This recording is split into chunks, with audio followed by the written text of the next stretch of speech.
Reka nongere mbasuze abanywanyi b'ibiganiro byacu abakomeje kudukurikira ndetse no kubana natwe mu makuru n'ibiganiro byacu tubategurira ndetse tukabashikiriza ngakuri no monesha kure yacu ana yanyu ya Burundi News TV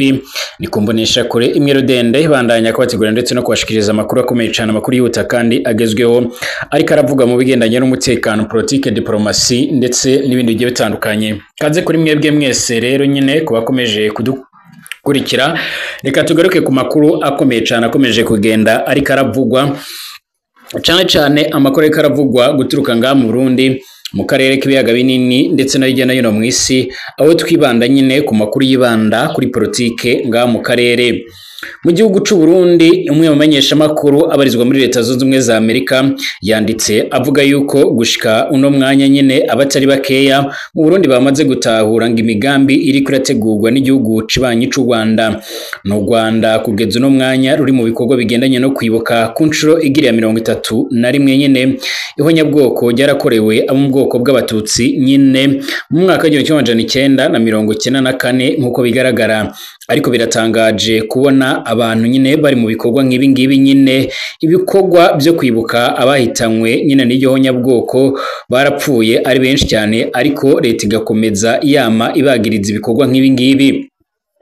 uyu mumenyesha makuru agaragaza uburyo rero leta y'u Rwanda nyine yo bikongera tegura imigambi itari myiza ariko kandi akaba yunze murerutse kuvugwa n'umukuru w'igihugu cy'u Burundi Evariste Ndayishimiye avuga yuko leta y'u Rwanda ngo yo ifise imigambi ikomakomeye cyane yo kugerageza gukura ubutegetsi bw'abahutu rero ngaha kuri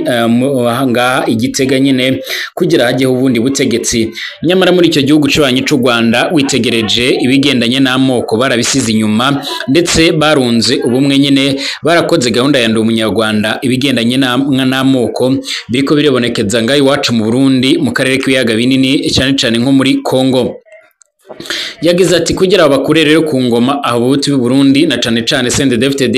ngo ni ngombwa ko rero ngo bari ko barategura ikintu gikomakomeye cyane bavuga yuko yavuze yuko nyine u Rwanda ndetse na Uganda biriko birategura kwisukira rimwe nyine i Burundi ngo bajye rero gutabara cyangwa se gukuraho abo bavuga ko ari abajenosideri nkuko bigaragara yagarutse ku byabaye mu mwaka wa 2015 byarahatswe cyane ibya kudeta byaraciye bihindukirira nyine mu by'amoko nkuko bigaragara nyamara mu Burundi hari bamwe rero batagira na rimwe bishimira ibigendanye n'imiyoborere ndetse n'imitegekere ya Evariste Ndayishimiye ku buryo gushika no mwanya hama hagaragara ibikorwa bigiye bitandukanye ibikorwa bitari byiza ibikorwa nyine bigendanye no kuba ngaha muri kino gihugu cacu c'u Burundi hashobora kongera kugaragara ibigendanye n'ikudeta cyangwa se gutembagaza ubutegetsi bwa Evariste Ndayishimiye ibingibi byo biramaze imisi biriko biravugwa biramaze imisi biriko biratangazwa nkuko amakuru akomeza kugenda atugera bivuga nimugiye kugeza uno mwanya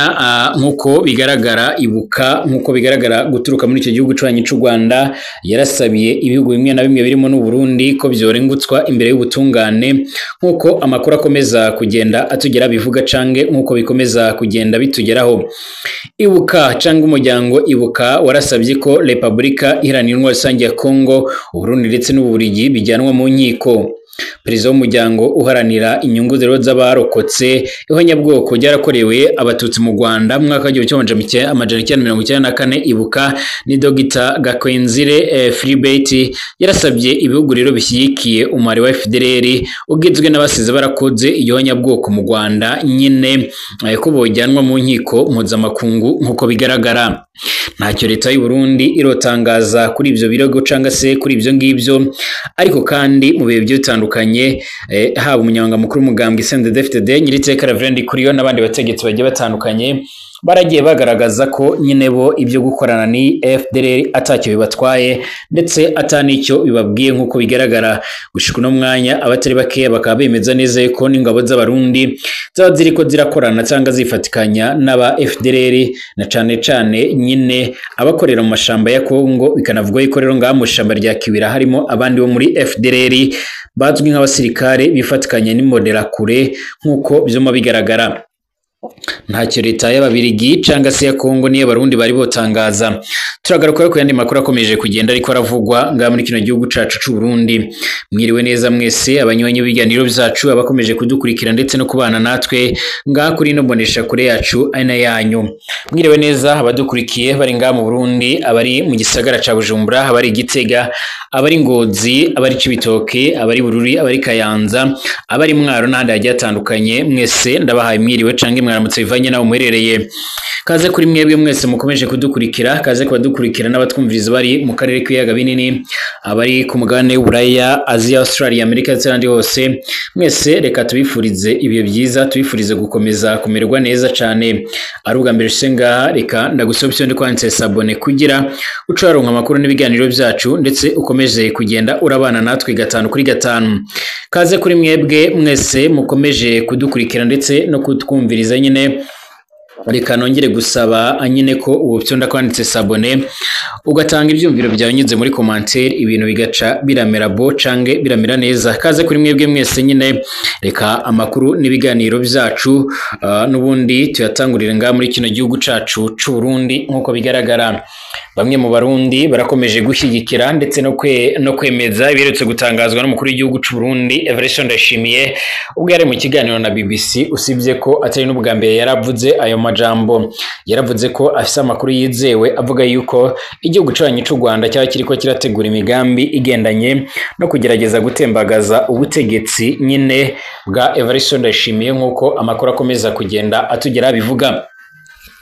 ni ibintu bikomeje kugenda biratungurana, ni ibintu kandi binababaje ndetse binateye impungenge kubona igihugu n'ubundi cy'u Burundi kizi ibyabaye mu Rwanda kiba gikomeza kugenda kirakora ibingibi nyine, gikomeje kugenda kiratangaza ibingibi mu gihe mu Rwanda guhera ku munsi w'ejo aribwo hatangujwe nyine ibikorwa byo kwibuka by'iminsi 100 nyine byo kwibuka abatutsi nyine baraguye mwihonyabwoko ryarabakorewe mu mwaka w'1994 bikozwe n'aba FDLR. Nkuko bigaragara amakuru akomeza kugenda atugera avuga yuko rero gushika no mwanya abatari bakeya biganjemo abarundi bashigikiye General Major Evariste Ndayishimiye ngo bakomeje kugira impungenge z'uko nyine mu Rwanda bashobora kuzofata gahunda nyine yo kugaba ibitero mu Burundi bigendanye no kuba nyine bifuza yuko nyine umuntu ari we wese yamarazira ubusa ashobora nyine kuba yokingirwa napfe kuba yozira ukwari. Ni mu gihe mu bihugu by'u Burundi ndetse na Kongo hama hibonekeza ibikorwa by'ihonyabwoko cane nyine ibyibasira ubwoko bumwe na cane nyine imigambi iri mu buseruko bwa Repubulika Iharanira Demokarasi ya Kongo akana yamaze kugenda irashika nga muri kino gihugu c'u Burundi. Amakuru yihuta cane adafise ivumbi akomeza kugenda atugeraho no mwanya, akaba agaragaza akaba anerekana ingene ibintu bikomeje kugenda birakomera ndetse bikomeje kugenda bifata indi ntera. Bivugwa yuko ibi byaratumye nyine mu Burundi harafatwa ingingo zigiye zitandukanye cane nyine ku butegetsi bwa Evariste Ndayishimiye, aho hofashwe ingingo zikomeye cyane, ingingo zishobora gutuma na bamwe rero mu ndongozi nkuru z'igihugu zishobora kongera gutegura ibigendanye no gutembagaza ubutegetsi bwa Evariste Ndayishimiye. Uwabitangaje yavuze yuko nyine ibyobaye mu mwaka wa 2015 mu Burundi ari byo bishobora kongera kugaragara nyine biriko biravugwa cyangwa se ari byo bishobora kongera kugaragara muri kino gihe. Bivugwa yuko nyine umwuka mubi ukomeje kugendera tutumba hagati y'impande zombi, nubwo nyamara ku rundi ruhande nyine hakomeje kugenda hagaragara ibindi bikorwa bigiye bitandukanye cyane nyine bitari byiza nkuko amakuru akomeza kugenda atugera bivuga. Amakuru yihuta cane akomeza kugenda atugera anateye impungenge nkuko bikomeza kugenda bigaragara nuko Uburundi buvuga yuko rero ivyabaye mu mwaka wa 2015 nyine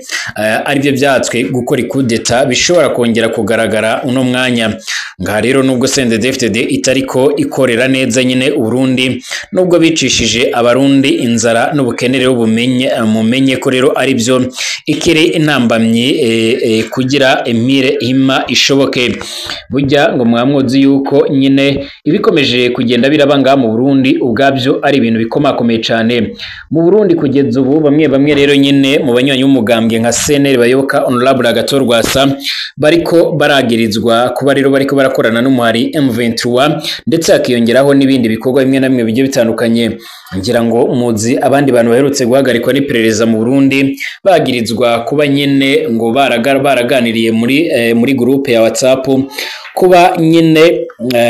bakaba baraganiriye ku ngwanire kirabera mu buseruko bwa Republika Iharanira ya Kongo, bakaba barahagaritswe n'iperereza aho ribagiriza nyine kuba bariko barifatanya cyangwa se barashigikiye umwari M23. Kugeza ubu mu Burundi hama hibonekeza ingorane nyinshi zigiye zitandukanye, na cane ingorane zigendanye n'ibibazo bigendanye n'umutekano nkuko amakuru akomeza kugenda atugera bivuga.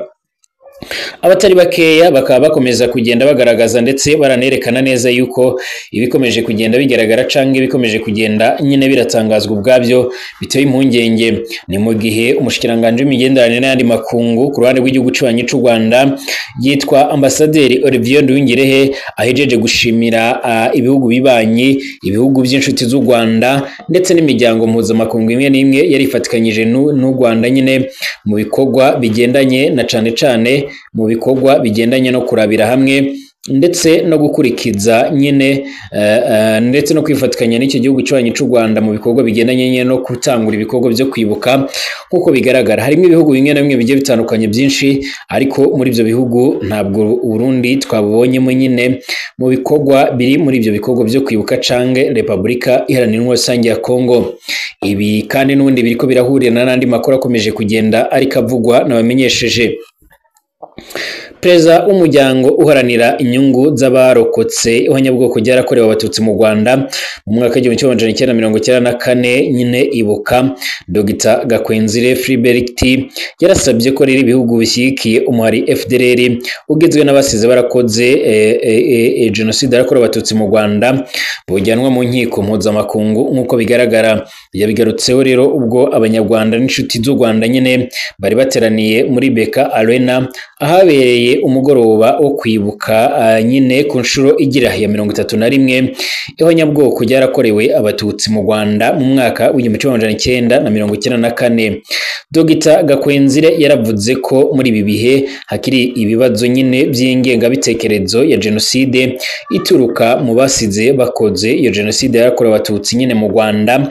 mu mwaka w'1994 bari muri FDLR, bagamije rero kurimbura abanyekongo bavuga ikinyarwanda ndetse no gukomeza umugambi wabo batarangije wo kurimbura abatutsi mu Rwanda. yavuze ko umuryango wibuka ushimira rero umurongo u Rwanda rwarafashe muri iki kibazo nyine n'uburyo rero rwarashizeho ingamba zitandukanye zo kurinda umutekano w'abanyarwanda. Dr Gakwenzire Philbert yaravuze ko kandi ibihugu bishyigikiye FDLR bikwiriye kujyanwa mu nkiko. Ati birimo rero Republika Iharanira ya Kongo, birimo igihugu c'u Burundi nyine ndetse n'Ububirigi. Umuryango wibuka kandi ukabona ko ibyo bihugu bikwiriye kuregwa mu nkiko mpuzamakungu kuko rero iyi myitwarire idakwiriye kwihanganirwa. Mu mpera za 2024 haragaragaye abantu batatiye urugendo rw'ubumwe rero n'ubudaheranwa bica abari barokotse jenoside yarakorewe abatutsi mu Rwanda. Asaba ko rero nyine uzahamwa n'icyo cyaha nyine agomba kubihanirwa uko bikwiriye nyine bikabera isomo abandi. Dr Gakwenzire yaravuze ko nubwo rero u Rwanda rwarakoze uko bishoboka kose nyine mu kwita ku barokoze jenoside yakorewe abatutsi nyine, ariko bagihura n'ibibazo nyine na cane iby'imiturire nk'uko bigaragara muri miliyari zirenga nyine muri miliyari zirenga ibihumbi 15 nk'uko bigaragara zo guteza imbere imibereho myiza y'abaturage zaragenywe mu ngingo y'imari ya 2024-2025 izigera kuri miliyari zirenga rero 4.8 z'amafaranga y'u Rwanda zaragenewe imirimo yo kubakira abatishoboye bararokotse jenoside yakorewe abatutsi mu Rwanda mu mwaka w'1994 ndetse no kwagura inzibutso za jenoside. Muri izo miliyari 4.8 izirenga 3.8 nizo zagenewe rero umushinga umushinga wo kubakira abatishoboye barokotse nyine jenoside yakorewe abatutsi mu Rwanda. Nkuko bigaragara ikigo cy'igihugu gijejwe ubuzima RBC kigaragaza ko abantu bagira rero ihungabana mu cyumweru cyo kwibuka abishwe muri jenoside yakorewe abatutsi mu 1994 bavuye ku barenga ibihumbi 4 rero muri 2011 bakaba nyine bagera ku bihumbi 2. Dr Gakwenzire nyine yaragaragaje ko rero muri ibi bihe hakigaragara indwara zo mu mutwe zikomereye nyine abarokotse jenoside ndetse n'ababakomokaho. Ashimira ingamba zashyizweho nyine mu kuzigwanya, ariko kandi agasaba ko rero zakongererwa imbaraga nkuko bigaragara. Tugaruke ku yandi makuru agiye atandukanye nkuko bikomeza kugenda bigaragara nyine ku makuru akomeje kugenda aravugwa muri icyo gikorwa, muri ibyo bikorwa nyine biriko biragaragara mu gihugu cy'u Rwanda ndetse no hirya no hino mu isi ku nshuti z'ibyo bihugu. Perezida wayibuka kandi mu karere ka Kayonza nkuko bigaragara ni mu burasirazuba bw'icyo gihugu cy'u Rwanda, yitwa Ndindabahizi Didase, yaravuze ko muri aka karere hakiri imibiri irenga ibihumbi 10 y'abatutsi barishwe muri jenoside yakorewe abatutsi nyine mu Rwanda mu mwaka w'1994 itari yaboneka ngo ishyingurwe mu cyubahiro. Perezida wayibuka kandi mu karere ka Kayonza Ndindabahizi Didase yaravuze ko muri aka karere hakiri imibiri irenga ibihumbi 10 nkuko byuma bigaragara. Byagarutsweho nyine ku igenekerezo ry'indwi uku kwezi kwa 2025 ubwo rero hatangizwaga icumweru cy'icyunamo cy'iminsi 100 yo kwibuka ku nshyi ya 31 jenoside yakorewe abatutsi mu Rwanda mu mwaka w'1994. Igikorwa cyabereye ku rwibutso rwa jenoside yakorewe abatutsi rwa Mukarange nkuko bigaragara. Ndindabahizi yarasabye buri muntu waba nyine azi ahari imibiri itari yoshyingurwa mu cyubahiro nyine kuhagaragaza igacira shingurwa mu cyubahiro, kuko rero nyine byofasha abatari bobona ababo. Ndindabahizi kandi yaravuze ko hari ko yari komine Rukara, Kayonza, Kabarondo, Muhazi, Kigarama n'agace gato rero kiyari komine Rukira byarahujwe bikaba akarere ka Kayonza nyine habarugwa abatutsi basaga ibihumbi 50. Icyakora iyo baze rero abarokotse jenoside yakorewe abatutsi n'abishwe n'ubugwayi nyuma usanga basaga ibihumbi 10 nkuko bigaragara.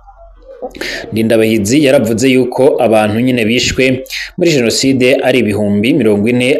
ariko ko rero nyine abo bantu bose barapfuye mu misi itageze kuri 14 kuko indi misi yakurikiye inkotanyi zimaze kubohora ibyo bice nkuko byuma bigaragara.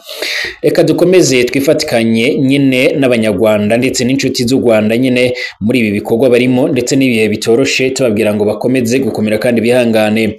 Gushika no mwanya abatari bakeya nyine barakomeje kwifatikanya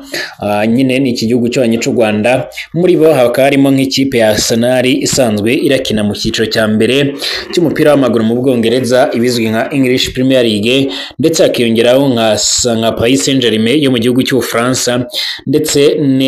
n'ibindi bikorwa n'indi miryango imwe n'imwe mpuzamakungu nk'uko bigaragara. Tubashimira abakomeje kutwumviriza ndetse no kudukurikira. Tugaruke mu kanya.